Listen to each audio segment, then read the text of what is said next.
Ձեր հայրը որտեղ է կռվել։ Ուկրաինական ֆրոնտում։ Ուկրաինական երկրորդ ֆրոնտում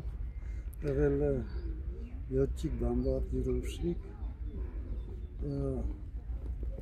38 թվին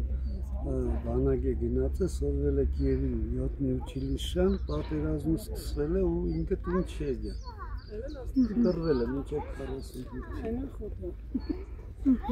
Մասնակցել է Վարշավայի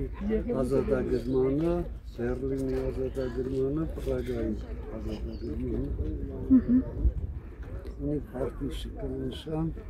բազմաթիվ մեդալներ։ Ձեր հոր անունը ազգանն էլ կասեք։ Մաշկար Առաքել։ Քան տարեկան է եղել, երբ գնացել է պատերազմ։ Այն ժամանակ 4 տարի ինքը սովորել է 7 училищայում, 18 տարեկանից եմ երևի, 17 թիվն է բանս։ Ու այդպես էլ լուր չեք ունեցել իրանից։ Դե լուր եկել են ժամանակ նամակներ, փոխանակումներ, հետո իր բանը ֆրանտավոր ընկերներն են միշտ կապ ունեցել իրար հետ նշել են հաղթանակը։ Լավ ընկերներ Կոլյա Երևանից գալիս են, միշտ իրար հետ են տանում։ Ինչ պատմություններ էր պատմում ձեր հայրը պատերազմի դաշտից։ Հիմա որ ասեմ կարողացի ծաղարու թվա, ես փոքր էի, երբ որ գնում էի ձեռքը բռնած մայիսի տոնակադարության,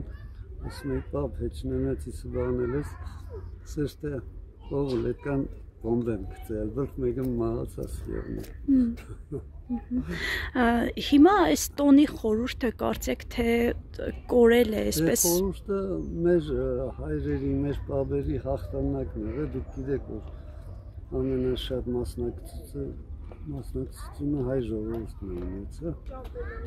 բազմաթիվ գեներալներ, հերոսներ, մարշալներ, հայերը մեզ ներդրում են ունեցել, մենք էլ չենք կարող մոռանալ սա, սա նաև մեր հաղթանակն է, մեր հայրերի, մեր պապերի հաղթանակը, մեր հաղթանակն է։